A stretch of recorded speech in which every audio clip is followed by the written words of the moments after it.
నమస్తే, welcome to life line. ఇవాళ మనం థైరాయిడ్, ఇన్ఫర్టిలిటీ అండ్ పీసీఓడి దీనికి సంబంధించి మనం మాట్లాడబోతున్నాం. వీటికి సంబంధించిన సలహాలు సూచనలు అందించడానికి హోమియో కేర్ ఇంటర్నేషనల్ నుంచి డాక్టర్ సబిత గారు ఉన్నారు. సో హోమియో వైద్యంలో ఎలాంటి పరిష్కారాలను వీటికి సంబంధించి మనతో వివరిస్తారు. అంటే మీకు కూడా డౌట్స్ ఉంటే స్క్రీన్ మీద కనిపిస్తున్న నెంబర్లకు కాల్ చేసి నేరుగా డాక్టర్ గారిని అడిగి మీ సందేహాలు నివృత్తి చేసుకోవచ్చు. డాక్టర్ గారు నమస్తే అండి. ముందుగా థైరాయిడ్తో మొదలు పెడదామండి. థైరాయిడ్ మధ్యకాలంలో ఎక్కడ చూసినా ఈమెకుంది, ఆమెకుంది, ఆ అక్కకుంది, ఈ అమ్మకుందని ఎక్కువగా మాట్లాడడం వింటూ ఉన్నాం. ఎందుకు ఇలా జరుగుతుంది, అసలు అట్లా అంటే ఏంటి చెప్తారా? ఎస్, హైపోథైరాయిడ్ అనేది ఈ మధ్యకాలంలో మనం చాలామందికి గమనిస్తూ ఉన్నాము. వెరీ యంగర్ ఏజ్ గ్రూప్స్ నుంచి, అంటే టీనేజ్ ఏజ్ గ్రూప్స్ నుంచి కూడా, అండ్ ఈవెన్ ఎల్డర్లీ ఏజ్ అంటే 40+, 50+ ఏజ్ గ్రూప్స్లో కూడా థైరాయిడ్ అనేది అంటే TSH లెవెల్స్ పెరగడం, యూజువలీ హైపోథైరాయిడ్ ఎక్కువగా కనిపిస్తున్నటువంటి వైరం మనం చూస్తున్నాం. ఈవెన్ టీనేజ్ గ్రూప్స్లో అంటే 7 years, 8 years, 6 years వాళ్ళు కూడా క్లినిక్లో ప్రజెంట్ అవుతూ ఉన్నారు విత్ హైపోథైరాయిడ్. ఇక్కడ మెయిన్గా వెయిట్ గెయిన్, లేదా కొంతమందికి ఎర్లీ ఏజెస్లో థైరాయిడ్ డిటెక్ట్ అయినప్పుడు వాళ్ళకి గ్రోత్ అనేది హ్యాంపర్ అవ్వడం, అంటే వాళ్ళు హైట్ పెరగటం కానివ్వండి, లేదా వాళ్ళకు ఉన్నటువంటి హార్మోన్స్ కానీ నార్మల్గా ప్రొడక్షన్ అనేది లేకపోవడం అనేది చూస్తూ ఉన్నాం. సో వెరీ యంగర్ ఏజెస్లో ఇది వచ్చినప్పుడు, అది డిటెక్ట్ కానప్పుడు దానికి వచ్చినటువంటి కాంప్లికేషన్స్ అనేది చాలా ఎక్కువగా ఉంటాయి. సో హైపోథైరాయిడ్ని ఎంత త్వరగా గుర్తుపట్టి దానికి ట్రీట్మెంట్ తీసుకున్నట్టయితే కనుక అంత త్వరగా వాళ్ళ గ్రోత్లో కానీ, లేక వాళ్ళ హార్మోన్స్ ఫ్లక్చుయేషన్స్ ఇన్ ద బాడీలో కానీ పర్మనెంట్ చేంజెస్ కాకముందే ట్రీట్మెంట్ తీసుకొని ఇర్రివర్సిబుల్ చేంజెస్ ఉన్నప్పుడే దాన్ని రివర్సిబుల్ చేసుకోవడం అనేది చాలా important. So 7-8 years or 10 years లోపల హైపోథైరాయిడ్తో బాధపడుతున్న పిల్లల్లో యూజువల్లీ ఫెటిగ్నెస్ అంటే అలసట ఎక్కువ ఉండటము, వెయిట్ గెయిన్ ఎక్కువగా అవ్వటము, వాళ్ళు నార్మల్ పని చేసుకోలేకపోవటము, నార్మల్ యాక్టివిటీలో వాళ్ళకి తగ్గిపోవడం, స్లీపీనెస్ అంటే బాగా ఎక్కువగా డ్రౌజీగా ఉండటము, కాన్సన్ట్రేషన్ లేకపోవడం స్టడీస్లో, ఇవన్నీ కూడా కనిపిస్తాయి. కొంతమందికి హైపోథైరాయిడ్ ఫ్లక్చుయేషన్స్ చాలా ఏళ్ల తరబడి ఉండటం, అది డిటెక్ట్ కాని పక్షంలో వాళ్ళ హైట్ కూడా తక్కువైపోవటం, అలాగే గ్రోత్ లేకపోవటం, అలాగే వాళ్ళకు ఉన్నటువంటి కాన్సన్ట్రేషన్ అవన్నీ తగ్గిపోవడం, అంటే అకాడమిక్ రిజల్ట్స్ కూడా తగ్గిపోవడం అనేది చూస్తున్నాం. అలాగే అనెమిక్ కాలర్ వెయిట్ చేస్తున్నారు, తీసుకుని మాట్లాడదాం. రాజేశ్వరి గారు ఫోన్ చేశారు మిర్యాలగూడ నుంచి. రాజేశ్వరి గారు మాట్లాడండి డాక్టర్ గారితో. రాజేశ్వరి గారు టీవీకి దూరంగా వచ్చేయండి, మ్యూట్ చేసేయండి. మ్యామ్ వింటున్నారు, వెంటనే మాట్లాడండి. మీ క్వశ్చన్ ఏంటో అడగండి. మేడం మాట్లాడుతున్నారు కదా, చెప్పండి రాజేశ్వరి. మేడం రాజేశ్వరి నా పేరు. ఓకే, 23 years మేడం, నాకు అన్మ్యారీడ్. ఓకే, ఇప్పుడు థైరాయిడ్ వచ్చి 6 months 10 months అవుతుంది మేడం. ఓకే, రాజేశ్వరి గారు వెంటనే అడిగేయండి మీ క్వశ్చన్. మ్యామ్ వింటున్నారు, మీరు ఫటాఫట్ అడిగేసేయండి. మెడిసిన్ వాడుతున్నారా? ఎంత వచ్చింది TSH? వాడుతున్నా మేడం. ఎంత వాడుతున్నారు డోసేజ్? 2.5 వాడుతున్నా మేడం ప్రెసెంట్. ఓకే, సో మీ ప్రాబ్లం ఏంటి? అంటే మెన్సెస్ ఇర్రెగ్యులారిటీ ఉందా, లేకపోతే ఏంటి? ఉంది మేడం, కొంచెం, కాకపోతే మర్చిపోతున్నా.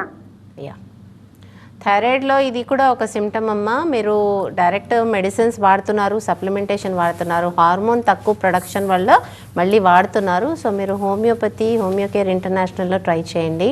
మీ థైరాయిడ్ అనేది రివర్సిబుల్ కూడా అయ్యే ఛాన్సెస్ ఉంటుంది. ఎందుకంటే జస్ట్ 6 months 8 months అయింది అని చెప్తున్నారు కనుక ఇది మళ్ళీ రివర్సిబుల్ అయ్యే ఛాన్సెస్ కూడా ఉంటుంది. అండ్ మీకు ఉన్నటువంటి థైరాయిడ్ చాలా మినిమం చెప్తున్నారు, మైల్డ్ చెప్తున్నారు, మెన్సెస్ ఇర్రెగ్యులారిటీస్ చెప్తున్నారు, మెమరీ లాస్ చెప్తున్నారు. సో గుర్తుండకపోవడము, లేదా కాన్సన్ట్రేషన్ లూజ్ అవ్వటము, ఫెటిగ్నెస్, ఇవన్నీ కూడా థైరాయిడ్ సిమ్టమే. సో ఇమీడియట్గా మీరు హోమియో కేర్ ఇంటర్నేషనల్కి వచ్చినట్టయితే దీన్ని రివర్స్ చేసే అవకాశం ఉంటుంది. ఇప్పుడు కాల్కి ముందు పిల్లలు అంటున్నారు, పిల్లల్లో కూడా థైరాయిడ్ ఉంటుందా? ఎస్, ఈ మధ్య కాలంలో బర్త్లో కాకుండా, అంటే బర్త్లో నార్మల్, కొంతమందికి పుట్టిన వెంటనే కూడా హైపోథైరాయిడ్ ఉన్నటువంటి కేసెస్ ఉంటాయి. సో వాళ్ళకి బర్త్ డిఫెక్ట్స్ అనుకోవచ్చు. బట్ కొంతమందికి after 1 year 2 years or after 5 years కూడా TSH అనేది హార్మోన్ అనేది మనకి ఎక్కువ కనిపించడం, అంటే థైరాయిడ్ గ్రంథి అనేది మనకి మెడ ముందు భాగంలో ఉంటుంది. అది T3 T4 హార్మోన్స్ ప్రొడ్యూస్ చేస్తుంటుంది. ఎప్పుడైతే ఆ హార్మోన్స్ మనకి కావాల్సినంత ప్రొడ్యూస్ చేయలేకపోతుందో దాన్ని మనం హైపోథైరాయిడ్ అంటాం.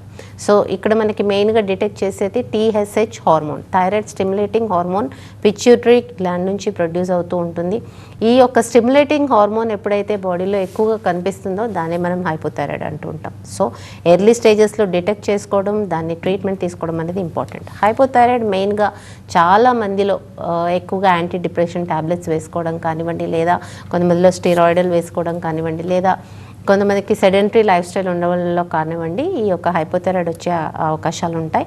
యూజువల్లీ ఎనీ NSAIDs అంటే non steroidal anti inflammatory drugs ఎక్కువగా వేసుకున్న వాళ్ళలో, యాంటీ డిప్రెషన్ ట్యాబ్లెట్స్ కానివ్వండి, యాంటీ స్కైజోఫ్రెనిక్ ట్యాబ్లెట్స్ కానీ వేసుకున్న వాళ్ళలో ఈ థైరాయిడ్ ఎక్కువగా వచ్చే అవకాశం ఉంటుంది. అలాగే స్ట్రెస్ ఫ్యాక్టర్, థైరాయిడ్ కూడా మనం స్ట్రెస్ ఫ్యాక్టర్కి డైరెక్ట్లీ ప్రపోర్షనల్ చెప్పుకోవచ్చు.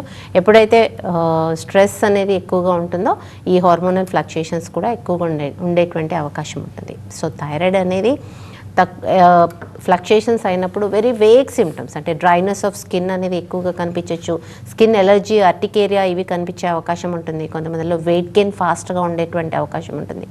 ఆకలి లేకపోవటము, బవల్ మూమెంట్స్ అంటే మలబద్ధకం ఉండటము, ఇవన్నీ కూడా సిమ్టమ్స్ అని చెప్పుకోవచ్చు హైపోథైరాయిడ్లో. అలాగే ఇన్ఫర్టిలిటీ అంటే ఫీమేల్స్లో ఉన్నటువంటి ఇన్ఫర్టిలిటీకి 75% కేసెస్లో ఈ యొక్క హైపోథైరాయిడ్ అని మనము చెప్పుకోవచ్చు. సో 75% కేసెస్లో hormonal imbalances due to hypothyroid, అలాగే ఫాలికల్ అనేది అంటే ఎగ్ సైజ్ అనేది నార్మల్ లేకపోవడం అనేది కూడా ఈ యొక్క థైరాయిడ్ వల్ల ఉండే అవకాశం ఉంటుంది. అఫ్కోర్స్ కొంతమందిలో ఈ యొక్క hormonal imbalances without thyroid fluctuations అంటే వాళ్ళకి హైపోథైరాయిడ్ లేనప్పటికీ ఈ యొక్క హార్మోనల్ ఇంబ్యాలెన్స్ ఉండే అవకాశం ఉంటుంది. సో హైపోథైరాయిడ్ అనేది 75% కేసెస్లో ఒక కారణమై ఉంది. ఇన్ఫర్టిలిటీకి కూడా ఇది కారణం అని చెప్పుకోవచ్చు మనము. సో దాన్ని రెగ్యులేట్ చేసుకోవడము, నార్మల్గా ప్రొడక్షన్ అవ్వటము, అన్ని హార్మోన్సే కాకుండా నార్మల్ బేసల్ మెటబాలిక్ రేట్ని కూడా నార్మల్కి ఉంచుకోవడం అనేది థైరాయిడ్ ఫ్లక్చుయేషన్స్ లేకుండా ఉండడమే మెయిన్ కారణం. మేము ఇంకొక మాట వింటూ ఉంటాం, ప్రెగ్నెన్సీలో వచ్చింది ఆమెకు థైరాయిడ్ అనే మాట కూడా వినబడుతూ ఉంటుంది. అప్పుడు ఎక్కువగా వస్తుంటుందా? ఎందుకలా? ఎస్, గెస్టేషనల్ హైపోథైరాయిడిజం అంటూ ఉంటాం. సో ప్రెగ్నెన్సీలో హార్మోన్స్ అనేది చాలా ఎక్కువగా నీడ్ ఉంటుంది, not only for mother, for child. So ఈ యొక్క థైరాయిడ్ హార్మోన్ ఒకవేళ బార్డర్ లైన్లో వాళ్ళకి ఫ్లక్చుయేషన్ అవుతున్నట్టయితే కనుక ప్రెగ్నెన్సీలో అది చాలా క్లియర్గా కనిపించే అవకాశం ఉంటుంది. సో అందుకనే థైరాయిడ్ ఫ్లక్చుయేట్ TSH కానీ థైరాయిడ్ ప్రొఫైల్ కానీ ఇమ్మీడియట్ ఆఫ్టర్ ప్రెగ్నెన్సీ పాజిటివ్ వచ్చిన వెంటనే దాన్ని చూసుకోవడం అనేది జరుగుతుంది. ఎప్పుడైతే TSH అనేది మనకి 3 కంటే అబవ్ ఉన్నట్టయితే కనుక వాళ్ళకి కంపల్సరీ మెడిసిన్ పెట్టడం అనేది జరుగుతుంది, supplementation. So gestational hypothyroidism develop అయిన వాళ్ళల్లో ఈవెన్ ఆఫ్టర్ ప్రెగ్నెన్సీ అంటే ప్రెగ్నెన్సీ తర్వాత కూడా అది కంటిన్యూ అయ్యే అవకాశం ఉంటుంది. కొంతమందికి ఆ హైపోథైరాయిడిజం లేకుండా నార్మల్గా హార్మోన్ ప్రొడ్యూస్ అయ్యేటువంటి అవకాశం ఉంటుంది. సో ఇవన్నీ కూడా మనకి ట్రీట్మెంట్ పరంగా అయినట్టయితే కనుక అంటే without any supplementation, without any hormones, హోమియోపతిలో హోమియో కేర్ ఇంటర్నేషనల్లో కాన్స్టిట్యూషనల్ ట్రీట్మెంట్ ఇవ్వడం జరుగుతుంది. గెస్టేషనల్ హైపోథైరాయిడిజంని కూడా పూర్తిగా తగ్గించడం జరుగుతుంది. అంటే ఇది ఆడవాళ్ళకి మాత్రమే వచ్చే కదా థైరాయిడ్? నో, యూజువలీ ఉమెన్కి ఎక్కువగా కనిపిస్తూ ఉంటుంది. మెన్లో కూడా ఈ మధ్య కాలంలో చాలా మందిలో కనిపిస్తుంది. ఈవెన్ మెన్లో కూడా TSH ఫ్లక్చుయేషన్స్ నేను చూసినటువంటి కేసెస్లో ఈవెన్ ఒక 5% కేసెస్లో మెన్లో ఉన్నప్పటికీ అది అన్కంట్రోల్డ్ ఉంటుంది. So hypothyroidism in men is uncontrollable. TSH అనేది నార్మల్కి రావడం ఈవెన్ ఆఫ్టర్ టేకింగ్ థైరనామ్, ఎల్ట్రాక్సిన్ ఇవన్నీ తీసుకున్నప్పటికీ నార్మల్కి రాని కేసెస్ చాలా కనిపిస్తున్నాయి. ఈవెన్ మేల్స్లో ఉన్నప్పుడు కూడా ఇది ఇన్ఫర్టిలిటీకి దారి తీసే అవకాశం ఉంటుంది. సో కౌంట్ కానీ లేదా వాళ్ళకు ఉన్నటువంటి వెయిట్ గెయిన్ కానివ్వండి, లేదా హైపర్ టెన్షన్ పెరగడం కానివ్వండి, ఇవన్నీ కూడా మనకి మేల్స్లో కూడా కనిపించే అవకాశం ఉంటుంది. బ్యాక్ హోమియో కేర్ ఇంటర్నేషనల్ నుంచి డాక్టర్ సబిత గారు ఉన్నారు. మీకు ఇన్ఫర్టిలిటీ ఇది ఇంతకుముందు మీరు మాట్లాడే బ్రేకింగ్ ముందు, దీనికి కూడా థైరాయిడ్ ఒక రీజనా, మ్యాక్సిమం రీజనా? One of the reason hypothyroidism ఉన్న వాళ్ళలో, ఫ్లక్చుయేషన్స్ ఎక్కువ ఉన్న వాళ్ళలో అంటే వాళ్ళకి హార్మోన్ అనేది కంట్రోల్లో లేకపోవటం. కొంతమందిలో మనం చూస్తుంటాం ఈవెన్ ఆఫ్టర్ టేకింగ్ ఎల్ట్రాక్సిన్, థైరోనామ్ వాళ్ళకి TSH హార్మోన్ అనేది నార్మల్ రేంజ్ అంటే 0.3 to 5.5 is the normal range for TSH. ఆ నార్మల్ రేంజ్ రాకపోవడం అనేది కొంతమంది పేషెంట్స్లో చూస్తుంటాం. అలాంటి పేషెంట్స్లోనే ఇబ్బంది ఉండే అవకాశం ఉంటుంది. హైపోథైరాయిడ్ ఉన్నంత మాత్రాన పిల్లలు పుట్టరు అనేది ఇది ఒక మిత్ మాత్రమే. హైపోథైరాయిడ్ ఉన్నప్పటికీ పిల్లలు కలగచ్చు, దానికి చక్కని ట్రీట్మెంట్ ఉంది. ఒకవేళ నార్మల్ ఉన్నట్టయితే కనుక ఈజీగా ఫర్టైల్ అయ్యే అవకాశం ఉంటుంది. సో ఇన్ఫర్టిలిటీకి one of the reason hypothyroid అయినప్పటికీ వేరే ఇతర కారణాలు కూడా ఉండే అవకాశం ఉంటుంది. కొంతమందిలో మేజర్ వచ్చేసి హార్మోనల్ ఇంబ్యాలెన్స్, అంటే మెన్సెస్ ఇర్రెగ్యులారిటీ. కొంతమందికి పిల్లల్లో ఈ టీనేజ్ నుంచి కూడా చూస్తూ ఉంటాం 35 డే సైకిల్, అంటే longer cycle or lesser cycle, అంటే 21 డే సైకిల్. అంటే అబౌవ్ 35 డే సైకిల్ ఉన్నప్పటికీ అది అనోవ్యులేటరీ ఉండవచ్చు. 21 డేస్ కంటే బిలో ఉన్నా కానీ అనోవ్యులేటరీ, అంటే అక్కడ ఎగ్స్ ప్రొడక్షన్ అనేది లేకపోవటం. సో ఇలాంటి కేసెస్లో మనం ఏం చేస్తూ ఉంటాము, ఈ హార్మోనల్ ఇంబ్యాలెన్స్ని నార్మల్కి తీసుకురావడానికి ప్రయత్నం చేస్తాము. ఇక్కడ prolactin hormone fluctuations, androgens and testosterones, ఈ హార్మోన్స్ చెక్ చేసుకుంటూ ట్రీట్మెంట్ ఇవ్వడం జరుగుతుంది. సో ఆండ్రోజన్స్, టెస్టెస్టెరాన్స్ ఎక్కువగా ఉన్నందువల్ల కూడా ఈ యొక్క అనోవ్యులేటరీ సైకిల్స్ ఉండే అవకాశం ఉంటుంది. కొంతమందికి ప్రొలాక్టిన్ ఎక్కువ ఉండడం వల్ల కూడా, ఈవెన్ దిస్ ఇస్ హెరిడిటరీ అయి ఉండవచ్చు, లేదా కొంతమందికి ఆఫ్టర్ టీనేజ్ అంటే 15-16 ఇయర్స్ తర్వాత ప్రొలాక్టిన్ ఫ్లక్చుయేషన్ కూడా కనిపించే అవకాశం ఉంటుంది. సో ఈ 3 హార్మోన్స్ ఫ్లక్చుయేషన్స్ వల్ల కూడా ఇన్ఫర్టిలిటీ ఛాన్సెస్ ఎక్కువగా ఉండే అవకాశం ఉంటుంది. అలాగే కొంతమందికి ఇన్ఫెక్షన్స్ అని చెప్పుకోవచ్చు. ఇన్ఫెక్షన్స్లో మనకి endometriosis, adenomyosis, pelvic inflammatory disease, ఈ యొక్క ఇన్ఫెక్షన్స్ వల్ల కూడా ఇన్ఫర్టిలిటీ అనేది వచ్చే అవకాశం ఉంటుంది. ఈ ఇన్ఫెక్షన్స్ అన్నీ కూడా హోమియోపతిలో చక్కగా తగ్గిపోయే అవకాశం ఉంటుంది. అలాగే కొంతమందిలో ఫైబ్రాయిడ్స్ కానీ, కంతి కానీ, పీసీఓడి కానీ. సో ఇక్కడ మనకి మెయిన్గా ఫైబ్రాయిడ్స్ ఉన్న వాళ్ళలో స్పేస్ ఆక్యుపైయింగ్ ఉండడం వల్ల ఇంప్లాంటేషన్ ప్రాబ్లం ఉండే అవకాశం ఉంటుంది. అలాగే పీసీఓడి ఉన్న వాళ్ళలో ఎగ్ సైజ్ ఇమ్మెచ్యూర్ ఉండడం వల్ల ఇన్ఫర్టిలిటీ ఛాన్సెస్ ఎక్కువగా ఉంటాయి. సో ఇక్కడ మనకి కొంతమందిలో water accumulation in the ovaries చెప్పుకోవచ్చు. అలాగే కొంతమందిలో ఈ యొక్క పీసీఓడి వల్ల ఇమ్మెచ్యూర్ ఫాలికల్స్ ఎక్కువ ఉండడం వల్ల బ్లాక్ ఉండే అవకాశం ఉంటుంది. డాక్టర్ గారు ఒకసారి కాలర్ ఉన్నారు, తాడేపల్లిగూడ నుండి శ్రీవల్లి ఫోన్ చేశారు. శ్రీవల్లి గారు మాట్లాడండి డాక్టర్ గారితో. మేడం చెప్పండి శ్రీవల్లి గారు. నాకు ప్రెగ్నెంట్ అన్నప్పుడు థైరాయిడ్ వచ్చిందండి. ఓకే. అప్పుడైతే 4 పాయింట్ వచ్చింది. ఓకే. టాబ్లెట్స్ అవి వాడానండి. ఓకే. అప్పుడు అదే కంటిన్యూ చేస్తున్నా. ఓకే. మళ్ళీ మొన్న మేడం గారు 12.5 రాశారండి. ఓకే. రాస్తే అది మెడికల్ షాప్ అయినా పర్పస్ గా 125 ఇచ్చారు పవర్. అది పవర్ ఎక్కువ వాడాను కదా మేడం. మళ్ళీ టెస్ట్ చేయించుకుంటే 3 నెలలకి మొత్తం డౌన్ అయిపోయింది, 5 లోకి వచ్చింది మేడం. ఓకే. బాగా అయిపోయి 8 థైరాయిడ్ లోకి వచ్చింది అని చెప్పారు మేడం గారు. ఓకే. ఏమైనా ప్రాబ్లం ఏమైనా ఉంటుందా మేడం, పవర్ ఎక్కువ వాడాను కదా? 5 అంటే నార్మల్ కాదమ్మా. అంటే మెడిసిన్ తీసుకుంటున్నప్పటికీ మీకు TSH 5 వచ్చిందంటే మళ్ళీ మీకు మెడిసిన్ అవసరం అనే చెప్తోంది అది. సో ఇక్కడ గెస్టేషనల్లో వచ్చినప్పటికీ ఆ తర్వాత కూడా, అంటే బిడ్డ పుట్టిన తర్వాత కూడా దాన్ని రెగ్యులర్గా చెకప్ చేసుకుంటూ 3 మంత్స్కి ఒకసారి చెకప్ చేసుకుంటూ దాన్ని మానిటర్ చేయాల్సినటువంటి అవసరం ఉంటుంది. సో మీకు పూర్తిగా తగ్గిపోవాలి అని అంటే హోమియోపతి ట్రీట్మెంట్ తీసుకోండి.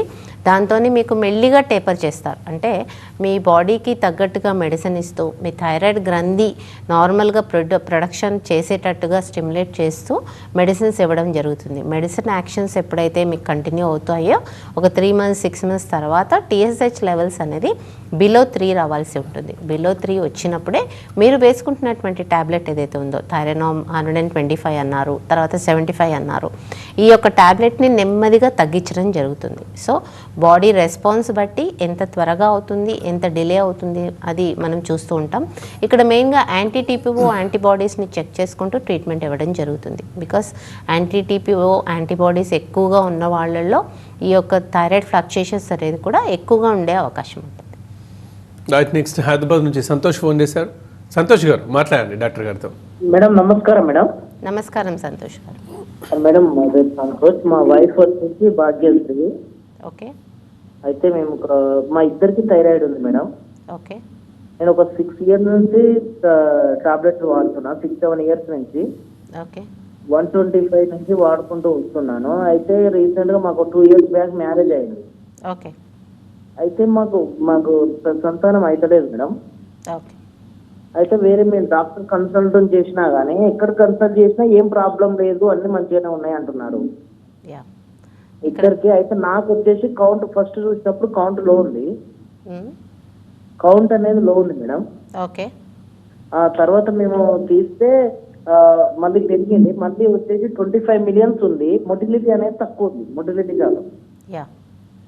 తర్వాత అమ్మాయికి చూస్తే ఇన్ఫెక్షన్ ఏం లేదు, తర్వాత చూస్తే బాగానే ఉంది, కానీ ఈ ప్రెగ్నెన్సీ అనేది అయితలేదు. ఎస్, మనకి ఇప్పుడు 30% సంతోష్ 30% కపుల్స్లో ఏ ప్రాబ్లం లేనప్పటికీ, అంటే మీకు అట్లీస్ట్ థైరాయిడ్ ఫ్లక్చుయేషన్స్ ఉన్నాయి, ఈవెన్ అంటే టీఎస్హెచ్ నార్మల్ ఉన్నప్పటికీ మీకు ప్రెగ్నెన్సీ అటైన్ అవ్వట్లేదని చెప్తున్నారు. ఎస్, ఖచ్చితంగా ఈ హార్మోనల్ ఇంబ్యాలెన్సెస్ అనేది కొన్ని మనకి టెస్ట్లకి కనపడవు. అంటే లేడీస్లో కూడా హైపోథైరాయిడ్ ఉన్నప్పుడు ప్రొజెస్ట్రాన్ హార్మోన్ ప్రొడక్షన్ అనేది తగ్గే అవకాశం ఉంటుంది. ఎప్పుడైతే ప్రొజెస్ట్రాన్ హార్మోన్ తగ్గుతుందో ఇంప్లాంటేషన్ ప్రాబ్లం, అంటే ప్రెగ్నెన్సీ కంటిన్యూ అవ్వడం ప్రాబ్లం అయ్యే అవకాశం ఉంటుంది. మీకు వచ్చేసి మీరే చెప్తున్నారు మోటిలిటీ తగ్గింది అని.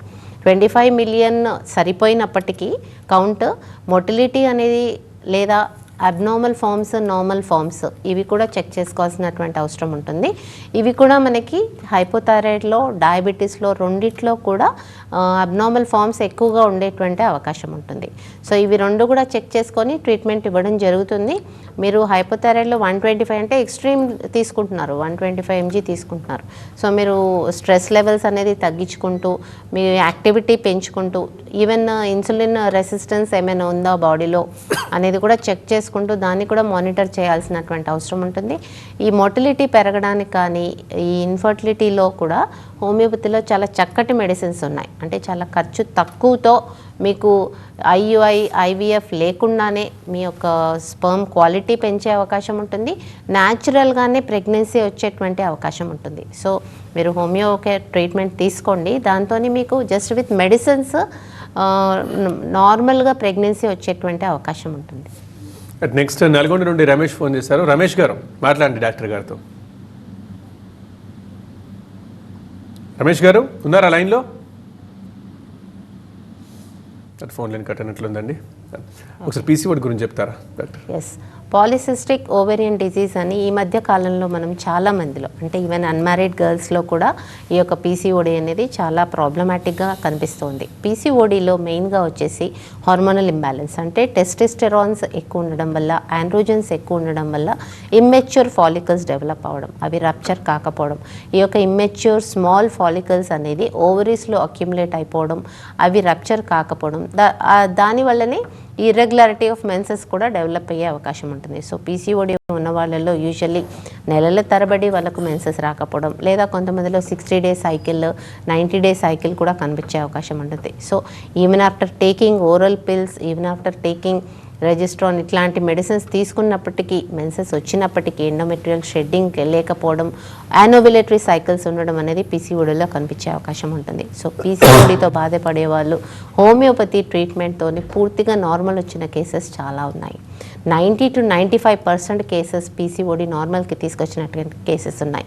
ఈవెన్ 10 years ఆఫ్ పీసీఓడి బాధపడుతున్నటువంటి కేసెస్లో కూడా వితౌట్ ఐయుఐ, ఐవీఎఫ్ నార్మల్గా ప్రెగ్నెన్సీ అటైనటువంటి కేసెస్ ఉన్నాయి మా దగ్గర. సో పీసీఓడిలో మెయిన్గా వచ్చేసి మా మెడిసిన్స్తో పాటు ఎక్సర్సైజ్, వాళ్ళు తీసుకునేటువంటి ఫుడ్ని కూడా మేము సజెస్ట్ చేయడం జరుగుతుంది. సో ఇక్కడ మా మెడిసిన్స్లో ఓవరీస్ సైజెస్ అనేది తగ్గించడం, మెన్సెస్ రెగ్యులరైజ్ చేయటము, అలాగే వాళ్ళకి ఫాలికల్స్ కరెక్ట్ సైజ్గా రిలీజ్ అవ్వటం, ఇవి 3 steps కూడా చూస్తూ ఉంటాం.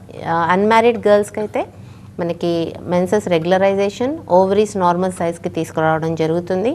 మ్యారీడ్ కపుల్స్ ఇన్ఫర్టిలిటీకి వచ్చినప్పుడు పీసీఓడి డిటెక్ట్ అయితే కనుక వాళ్ళకి ఓవరీ సైజెస్ తగ్గించడం, egg production, normal size of follicles, అలాగే అవి రప్చర్ అవ్వటం, ఇవన్నీ కూడా వాళ్ళకి చేసి చూపించడం జరుగుతుంది. అంటే అల్ట్రాసౌండ్ స్కాన్లో, ఫాలిక్యులర్ స్టడీలో ఫాలికల్స్ రిలీజ్, ఆ సైజ్ ఆఫ్ ఫాలికల్స్ పెంచడం, ఈ ట్రీట్మెంట్ కూడా మన దగ్గర చాలా చక్కగా, అంటే వితిన్ 3 to 4 months ఒకవేళ అన్నీ నార్మల్ ఉన్నాయి, ఫాలికల్ సైజ్ మాత్రం కొంచెం పెరగాలి, within 3 to 4 months normal follicle size వస్తుంది, ప్రెగ్నెన్సీ కూడా నార్మల్గా వచ్చేస్తుంది. సో వితౌట్ ఎనీ అంటే మ్యాక్సిమం హార్మోనల్ ఇంజెక్షన్స్ లేకుండా ఇన్ఫర్టిలిటీ ట్రీట్మెంట్ అనేది చాలా చక్కగా జరిగిపోతుంది. సో న్యాచురల్గా ప్రెగ్నెన్సీ అటైన్ అవ్వడం జరుగుతుంది. అలాగే మేల్ ఇన్ఫర్టిలిటీలో కూడా, అంటే ఫీమేల్స్లో పీసీఓడి ఉన్నప్పటికీ మేల్స్లో కూడా కొంతమందిలో కౌంట్ తగ్గిపోవడం, ఎజోస్పర్మియా అంటాము, అలాగే కొంతమందిలో ఈ మోటిలిటీ తగ్గటము, కొంతమందిలో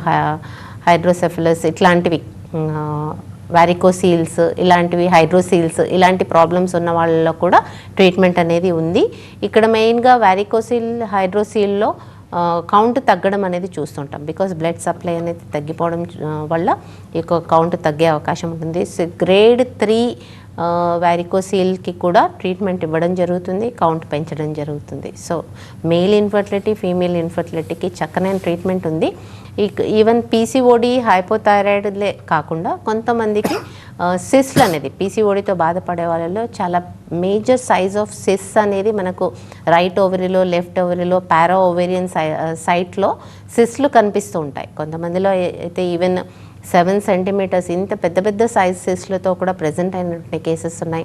ఆ సిస్లు కూడా without surgery, only with medicines ఈ యొక్క సిస్లను తగ్గించడం అనేది జరుగుతుంది. బికాస్ ఈవెన్ మీరు పంక్చర్ చేసుకొని ఆ యొక్క సిస్లను తగ్గించుకున్నప్పటికీ మళ్ళీ వితిన్ 2 to 3 months అవి మళ్ళీ వచ్చేటువంటి అవకాశం ఉంటుంది. బట్ ఒకవేళ homeopathy treatment, constitutional, Homeocare international treatment తీసుకున్నట్టయితే కనుక ఈ పెద్ద సిస్లు తగ్గడమే కాకుండా మళ్ళీ రిపీట్ కాకుండా కూడా ఈ యొక్క ట్రీట్మెంట్ అనేది అందుబాటులో ఉంది. సో ఇది పర్మనెంట్ సొల్యూషన్ కాబట్టి రూట్ కాజ్ నుంచి ట్రీట్మెంట్ ఇవ్వడం జరుగుతుంది. ఈ యొక్క సిస్లు ఎంత పెద్ద సైజు ఉన్నా కానీ, normal size, medium size, haemorrhagic cyst, dermoid cyst ఇలాంటి సిస్లు కూడా హోమియోపతి ట్రీట్మెంట్తో పూర్తిగా తగ్గే అవకాశం ఉంటుంది. అండ్ మనం ఇప్పుడు పీసీఓడి కావచ్చు, ఇర్రెగ్యులర్ పీరియడ్స్ కావచ్చు, అది కూడా చాలామంది దగ్గర వింటున్నట్టున్నాం. అంత సహజం, ఆ ప్రాబ్లం కామనేనా? భయపడాల్సిన, ఆందోళన పడాల్సిన అవసరం లేదా? ఎస్, ఇది మనం టీనేజ్ గ్రూప్స్లో మనం యూజువలీ ప్యూబర్టీ అయిన తర్వాత అంటే 12 years, 13 years ఆర్ 14 yearsలో ప్యూబర్టీ అటైనటువంటి గర్ల్స్ ఫస్ట్ 2 years మాత్రమే మీరు వెయిట్ చేయాల్సి ఉంటుంది. ఫస్ట్ 2 yearsలో ఒకవేళ ఇర్రెగ్యులర్ సైకిల్ వచ్చినప్పటికీ, ఒకవేళ లాంగర్ సైకిల్స్ అంటే 30 days, 60 days cycle or very early అంటే 15 daysకి ఒకసారి కనిపించటం, ఇవన్నీ కూడా 2 years వరకు టైం తీసుకునేటువంటి అవకాశం ఉంటుంది. 2 years తర్వాత అంటే 16 years తర్వాత కూడా ఇర్రెగ్యులర్ సైకిల్స్ వస్తున్నాయి. సో ఖచ్చితంగా దీన్ని ట్రీట్మెంట్ తీసుకోవాల్సినటువంటి అవసరం ఉంటుంది. సో 16 ఏళ్లలో కూడా పీసీఓడి ఒకవేళ ఉన్నట్టయితే కనుక by the time they C అంటే ఒకవేళ 21, 24 వరకు వాళ్ళు మ్యారేజ్ అయిన వరకు డిటెక్ట్ చేసుకోకపోవడం అనేది కొంతమందిని చూస్తూ ఉంటాం. సో అప్పటి వరకు మేజర్ ఇర్రివర్సిబుల్ చేంజెస్ అయ్యే అవకాశం ఉంటుంది. సో 16 yearsలోనే రెగ్యులర్ సైకిల్స్ రాకపోతే కనుక ఇమ్మీడియట్గా హోమియోపతి ట్రీట్మెంట్, ఇవి ఇక్కడ మీకు ఏ హార్మోన్ ట్రీట్మెంట్ ఇవ్వడం జరగదు, సింపుల్ మెడిసిన్స్ ఉంటాయి. సో ఈ మెడిసిన్స్ సైడ్ ఎఫెక్ట్స్ లేకుండా చక్కగా మీకు హార్మోన్స్ రెగ్యులేట్ చేయడము, మెన్సెస్ రెగ్యులరైజ్ చేసుకోవడం అనేది చాలా ఇంపార్టెంట్. సో 16 years నుంచి కూడా దాన్ని చక్కగా చూసుకొని ట్రీట్మెంట్ తీసుకోండి. Normal sizes of ovaries maintain చేయడం ఇంపార్టెంట్. పీసీఓడిలో లిపోప్రోటీన్స్ బ్లడ్లో ఎక్కువ ఉండడం వల్ల, ఇన్సులిన్ రెసిస్టెన్స్ వల్ల పెరిగే అవకాశం ఉంటుంది. దానికి కూడా మేము డైట్ రెస్ట్రిక్షన్స్ చెప్తాము, అలాగే మా ట్రీట్మెంట్ చెప్తాం. థ్యాంక్ యూ డాక్టర్ గారు, చాలా బాగా ఎక్స్ప్లెయిన్ చేశారు. Thank you. అంటే ఇది వాటి లైఫ్ లైన్. చూస్తూనే ఉండండి TV9.